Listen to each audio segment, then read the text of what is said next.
Welcome to RX for Rest, the podcast that takes sleep seriously, and pharmacy even more so. I'm Adrian Zacher, and together with Gareth Evans, we explore how better sleep starts on the high street. This podcast is for healthcare professionals. It is designed to inform discussion, not to provide clinical guidance or individual medical advice. Always refer to current guidelines and use your professional judgment.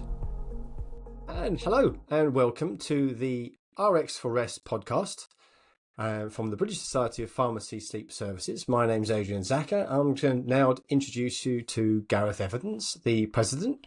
Here he is.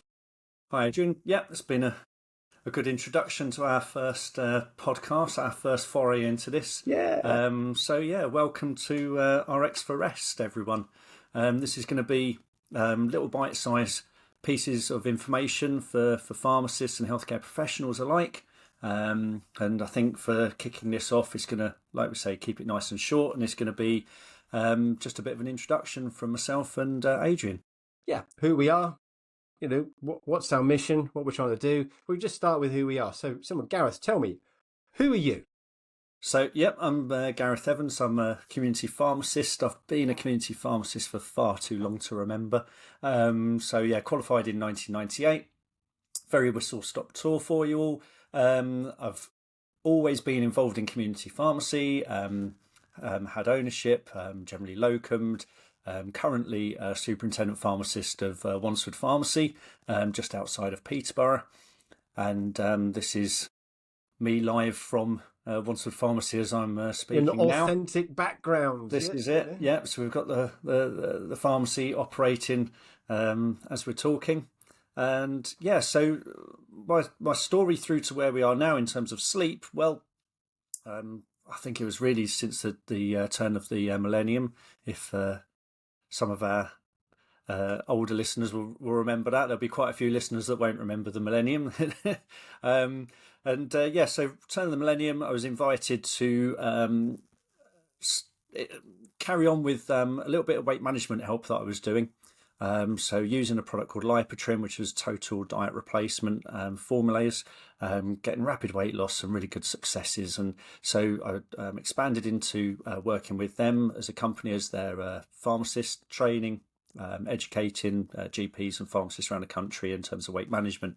And fast forward to just as COVID hit, that was when I published my 16-year results of the weight management. Really just good results. 16 years. Just 16. Yeah. Well over 1,000 patients. Really, really fantastic results. So over 10% weight losses on average, and that's important to quote the on average.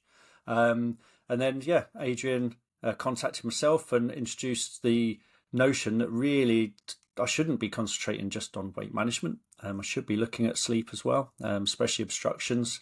When people are asleep as part of a looking at the whole metabolic syndrome that this encompasses. And I'll leave it then to tell you a little bit more by Adrian in terms of where we went to. Oh, the segue to me. Okay, so hello, Adrian Zacher. So this how it all began. Let's follow from where it began. So 2019, I think I was being fair. I was hacked off with what I would find in community pharmacy, trivializing sleep. And so I started on LinkedIn reaching out to pharmacists and said, hey, did you want to talk and learn more about sleep? And so that was 2019. Well, then everything stopped 2020, 2021, COVID. But we began in the background. Sort of a gang of mates. We didn't stop. No, we didn't stop. We didn't stop. The world seemed to stop, but we didn't stop. And everything, I feel like get off. I want to get off now. And so we became a charity 2022, charitable incorporated organisation, we mean specific. And our mission really is quite simply is to advance the knowledge and the services that are offered in community pharmacy. I think the phrase that we touched on was the cold face of healthcare, where naive to any sort of sleep disorder diagnosis, people they would rock up and they're getting their meds, or whatever they're there for, but they're in community pharmacy, meeting people where they are. I feel like I'm full of buzzwords, but they're there, and this is the first opportunity to talk to a lot of people and engage. And so that's the objective, to make that a situation that the pharmacist can do something that advances the patient and helps them. Utilises the knowledge. We want to advance huge the knowledge as well. This is where the BSPSS is there for pharmacists primarily, but also then knock-on effect is for patients, for GPs, for any healthcare professional to benefit from where we are. As the widest end of the funnel is community pharmacy. We've got our role on the high street in all across the whole country, where a lot of these services, especially for sleep, are quite segmented. They're not local. People have to travel, and so we'll talk about the BSPSS a little bit more in the next one, introduce it fully, give you a real big lowdown in terms of what we're doing and why we're doing it and how far we've come in the short time that we've been in existence. But I suppose I should say who I am. I was going to say this is your opportunity, Adrian. Okay, this is showcase so yourself. Who am I? Oh lordy, 1994. I got involved in sleep. I was a oromaxillofacial surgery technician, making oral appliances for people that were going to have elective surgery to change the way their face was, and so we had sleep patients come involved. It was because the only other option than CPAP was a tracheostomy in 1994.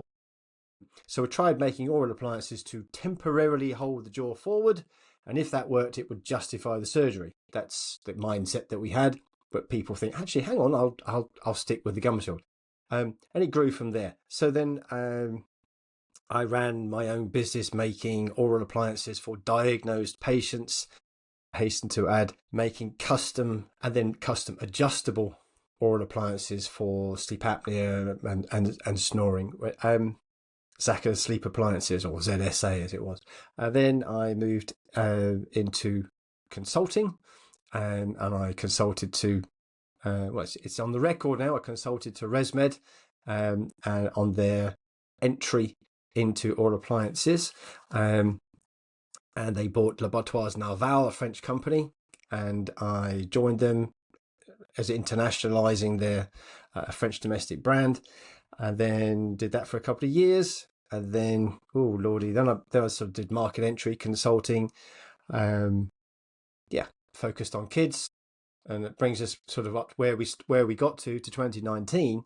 And I walked around the community pharmacy, and I'm like, it has to be that you don't know what you're doing, and that you just don't appreciate that sleep apnea. It's don't trivialize it. It's someone's not breathing when they go to sleep. That's not something we want to trivialize. And there's just a whole multi-billion-dollar industry and healthcare professionals dedicated to sleep. And well, we want to make that interaction in community pharmacy one that progresses the patient, not delays them or exploits them, or see them again and again and again. Do something that helps them and moves them forward. Okay, I think that's probably us, isn't it? Yeah, well, that's important. Just to pick quickly up on one of the things in your trip round. We talked about this before plenty of times, but your trip around community pharmacy, showed that the knowledge wasn't there. It's not that we knowingly don't know in community pharmacy. It's not that we are not malicious, willingly naive or malicious in terms of sleep, but from my 25 plus years experience in community pharmacy, and the knowledge I had was generally product driven, and undergraduate level sparse, if not non-existent. And it's really important just at this stage just to say to all the listeners, many of you will be community pharmacists listening for the first time. The whole point of this is we understand that our knowledge isn't necessarily where we want it to be ourselves. we're here to support, to educate, and to drive you forward and utilise the knowledge that you already do have. And yeah, we're here to support it. This knowledge as well is sparse across all healthcare professionals. It's so not again, just pharmacy. as community pharmacy, it's Yeah. not that this walk around community pharmacy and it's stark that we don't know. It's stark when you open your eyes to sleep. It's stark that no one really knows too Yeah. much about sleep, The apart knowledge from exists the people at the very top. And in secondary care. our job is then to plug that gap in the middle. There's a big grey area, and that's where community pharmacy can thrive and can do really well for themselves and for the patients. And for the healthcare professionals that will be. Well, look at your circumstance. Yeah, look at your absolutely. circumstance. How all the GPs now that send their patients to you. Yeah, to start absolutely. the ball rolling. The initial assessment, work out what's going on. I mean, that's what we're trying to do. So, and that's what we all do. I'm going to echo what you said, Gareth. That all of primary care, so GPs, physiotherapy, dentists, sleep does not figure as part of their education that they've had. They may have done a CPD course, but it's not just focusing on pharmacy. Hey, you're bad guys. No, that's not it. We want to advance. Want to give you the skills, give you the knowledge and the tools to go and make something that's revenue generating. There's a dirty word. So there we are. There's the cliffhanger. There's the cliffhanger. So we'll leave that. Next time. We'll leave it till next time. There's your cliffhanger. Ooh, You've money. been listening to Prescription for Rest, our RX first for ever Rest. podcast. Game on. Hey, this is great. RX Thank you, for Gareth. Rest. Yep. Join us very shortly in our next one. And we'll look forward to speaking to you soon. Take care. Take care. That's it for this episode of RX for Rest. We hope it's given you something to think about or even sleep on. If you enjoyed it, tap follow and share it with someone in pharmacy who's ready to take sleep seriously. And if you've got thoughts, questions, or just want to be part of the conversation, then join us on LinkedIn. Come find us. See you next time.